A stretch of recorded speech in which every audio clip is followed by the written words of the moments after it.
दिसंबर तिमाही के नतीजों का सीजन शुरू हो चुका है। ब्रोकरेज हाउसेज ने कई बड़े स्टॉक्स पर अपनी राय अपडेट की है। मोतीलाल ओसवाल, नोमुरा, नुवामा, यूबीएस और जेफरीज जैसी टॉप रिसर्च फर्म्स की रिपोर्ट के आधार पर हमने बैंकिंग, फाइनेंस, ऑटो और कंज्यूमर सेक्टर के 10 स्टॉक्स को शॉर्टलिस्ट किया है जो 70% तक का रिटर्न दे सकते हैं। तो आइए चलिए इन सभी 10 स्टॉक्स पर डालते हैं एक नजर।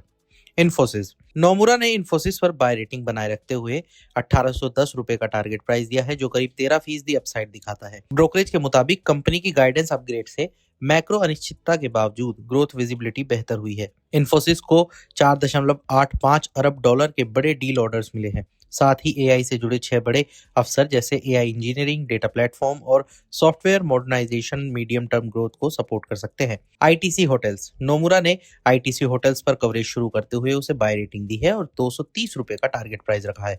ये अगले 12 महीनों में करीब 20% रिटर्न के संकेत देता है। ब्रोकरेज का मानना है कि हाई सिंगल डिजिट रेफ पीएआर ग्रोथ, मजबूत एआरआर और नए खुले होटल्स में बेहतर ऑक्यूपेंसी कंपनी की ग्रोथ को सपोर्ट करेगी। HDB financial services. जेफरीज ने एचडीबी फाइनेंशियल सर्विसेज पर बाय रेटिंग बनाए रखी है और 920 रुपए का टारगेट दिया है जो करीब 20% अपसाइड दिखाता है। दिसंबर तिमाही में कंपनी का मुनाफा 36% बढ़कर 640 करोड़ रुपए पहुंच गया। प्रोविजन कम रहे और फी इनकम ज्यादा रही। एयूएम 12% बढ़कर 11.49 लाख करोड़ रुपए हो गया है, जबकि एनआईएम 8.1% पर पहुंच गया है। Indian hotels company.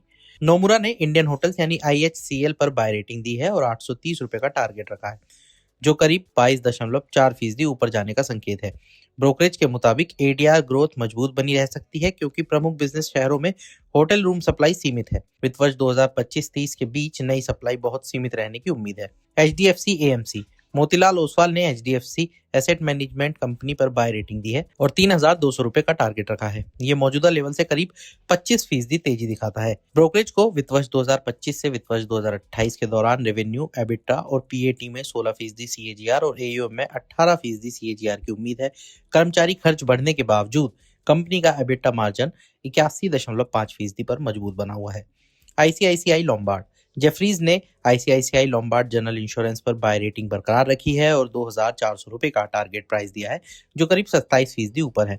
Q3 के नतीजे लेबर कोड से जुड़े एक मुश्त खर्च हटाने के बाद अनुमान के आसपास रहे। हालांकि मोटर इंश्योरेंस में ज्यादा लॉस रेशियो के चलते प्रॉफिटेबिलिटी पर दबाव रहा। टेबोटेक। आनंद राठी ने टेबोटेक पर अपना बाय कॉल बरकरार रखते हुए टारगेट प्राइस बढ़ाकर 2,000 रुपए कर दिया है जो पहले 1,725 रुपए था। ये मौजूदा से करीब 32% रिटर्न मिलने का संकेत है। ब्रोकरेज का कहना है कि क्लासिक वैकेशंस के अधिग्रहण के बाद टेबोटेक की ग्लोबल ट्रेवल डिस्ट्रीब्यूशन में पकड़ और मजबूत हुई है। होटल सेगमेंट में तेज ग्रोथ, इंटरनेशनल मार्केट में विस्तार, भारत बिजनेस में स्थिरता के संकेत और नए ट्रेवल एजेंट्स की बढ़ती हिस्सेदारी कंपनी के लिए अहम ग्रोथ ड्राइवर है। Max health care institute. UBS का मानना है कि मैक्स हेल्थ केयर में हालिया कैपेसिटी एडिशन के बाद ग्रोथ विजिबिलिटी बेहतर हुई है। ब्रोकरेज ने 1,475 रुपए का टारगेट दिया है जो करीब 45% अपसाइड दिखाता है।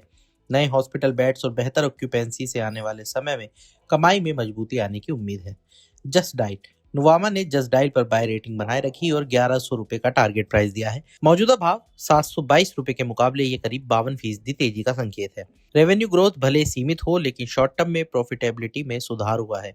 एबिटा मार्जिन 31.2% रहा जो अनुमान से बेहतर है। Emmvee photovoltaic power. जेफरीज ने एमवी फोटोवोल्टेक पावर पर बाय रेटिंग बरकरार रखते हुए 320 रुपए का टारगेट प्राइस दिया है। ये अगले 12 महीनों में 70% से ज्यादा रिटर्न की संभावना दिखाता है। ब्रोकरेज का मानना है कि भारत में सोलर इंस्टॉलेशन फाइनेंशियल ईयर 2025 से फाइनेंशियल ईयर 2028 के दौरान 24% सीएजीआर से बढ़ेगा। टॉपकॉन टेक्नोलॉजी में शुरुआती एंट्री डीसीआर से जुड़ी मजबूत प्रॉफिटेबिलिटी और मजबूत बैलेंस शीट कंपनी को बढ़त देती है।